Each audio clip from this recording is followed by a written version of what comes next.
വഞ്ചിയൂരിൽ junior അഭിഭാഷക ശ്യാമിലിക്ക് senior അഭിഭാഷകൻ ബെയിലിൻ ദാസിൽ നിന്നും ക്രൂരമർദ്ദനമേറ്റ സംഭവത്തിൽ പ്രതികരണവുമായി ശ്യാമിലിയുടെ അമ്മ വസന്ത.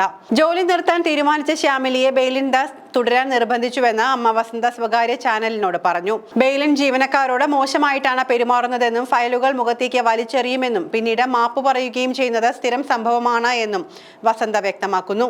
പരാതിയിൽ നിന്ന് പിന്മാറാൻ ബെയിലിൻ ദാസ് സമ്മർദ്ദം ചെലുത്തിയിരുന്നു. 6 തവണ അടിച്ചുവെന്നും നിലത്ത് വീണിട്ടും മർദ്ദനം തുടർന്നുവെന്നും മകൾ പറഞ്ഞതായും വസന്ത വ്യക്തമാക്കിയിട്ടുണ്ട്.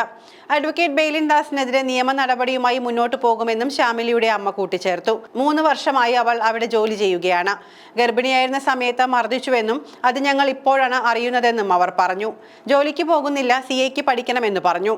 ജോലി ചെയ്യുന്നതിനോടൊപ്പം CA പഠിക്കാം. ശ്യാമിലി ഓഫീസിൽ വരണം, ഇല്ലെങ്കിൽ ഇവിടുത്തെ കാര്യങ്ങളൊന്നും നടക്കില്ല. അമ്മയോട് ഞാൻ സംസാരിക്കാമെന്ന് ബെയിലിൻ ദാസ് പറഞ്ഞു. അങ്ങനെ ഞാൻ കൂടി പറഞ്ഞിട്ടാണ് അന്ന് അവൾ ഓഫീസിൽ പോയത്. മോളെ ഓഫീസിൽ വിടണമെന്ന് എന്നോടും പറഞ്ഞിരുന്നു. ഡെലിവറി കഴിഞ്ഞ 3 മാസം കഴിഞ്ഞപ്പോൾ മുതൽ അവൾ അവിടെ വീണ്ടും ജോലിക്ക് പോയി തുടങ്ങി. രാവിലെ 7 മണിക്ക് പോയാൽ വൈകിട്ട് 7 മണിക്കേ വരൂ. ഇങ്ങനെയൊരു കാര്യം അയാളിൽ നിന്ന് ഞങ്ങൾ ആരും പ്രതീക്ഷിച്ചില്ല. ഇന്നലെ 12:30 വിളിച്ച മോള് പറഞ്ഞു, ബെയിലിൻ എന്നെ അടിച്ചു, അമ്മ വീഡിയോ കോളിൽ വരാമോ എന്ന്. വന്നപ്പോൾ കണ്ടത് എന്റെ മോളെ അടിച്ച് തൊലച്ചു വെച്ചിരിക്കുന്നു. എനിക്ക് സഹിക്കാൻ പറ്റുന്നില്ല.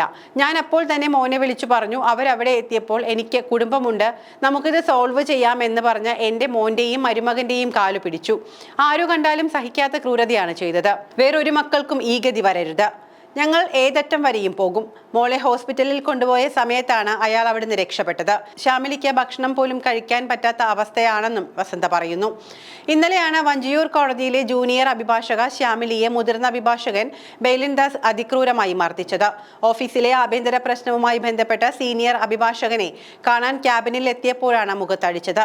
അടിയിൽ നിലത്ത് വീണെങ്കിലും എഴുന്നേൽപ്പിച്ച് വീണ്ടും പൊതിരെ തല്ലിയതോടെ താൻ തലകറങ്ങി വീഴുകയായിരുന്നുവെന്ന് ശ്യാമിലി പറഞ്ഞു. ശ്യാമിലിയുടെ കണ്ണിന് സമീപം പൊട്ടലുണ്ട്. ഇന്നലെ സ്കാനിങ്ങിൽ ഇക്കാര്യം കണ്ടെത്തിയിരുന്നു. രാവിലെ വിദഗ്ധ ചികിത്സയ്ക്കായി മെഡിക്കൽ കോളേജിലേക്ക് പോയി. സംഭവത്തിൽ അഡ്വക്കേറ്റ് ബെയിലിൻ ദാസിനെതിരെ പോലീസ് കേസെടുത്തിട്ടുണ്ട്. ജാമ്യമില്ലാ വകുപ്പുകൾ ചുമത്തിയാണ് കേസ്. എന്നാൽ പ്രതിയെ പിടികൂടാൻ പോലീസിന് ഇതുവരെ കഴിഞ്ഞിട്ടില്ല. അതിനിടെ ബെയിലിൻ ദാസിനെ ബാർ അസോസിയേഷൻ സസ്പെൻഡ് ചെയ്തു. മർദ്ദനമേറ്റ അഭിഭാഷകയ്ക്ക് ഒപ്പമാണ് ബാർ അസോസിയേഷനെന്നും അവർ അറിയിച്ചു. നിയമപരമായ എല്ലാ സഹായവും യുവതിക്ക് നൽകുമെന്നും അസോസിയേഷൻ പറഞ്ഞു. അതേസമയം അഭിഭാഷകയെ മർദ്ദിച്ച കേസിലെ പ്രതി ബെയിലിൻ ദാസ് മുൻകൂർ ജാമ്യാപേക്ഷ സമർപ്പിക്കുമെന്ന വിവരവും പുറത്തുവരുന്നുണ്ട്. ഇന്ന് ജില്ലാ കോടതിയിൽ മുൻകൂർ ജാമ്യാപേക്ഷ നൽകാനാണ് സാധ്യത. ബെയിലിൻ ദാസിനായി കൊച്ചി പോലീസും തെരച്ചിൽ തുടങ്ങിയിട്ടുണ്ട്. ട്രെയിനുകൾ നിരീക്ഷിക്കാൻ റെയിൽവേ SP-ക്കും നിർദ്ദേശം നൽകി.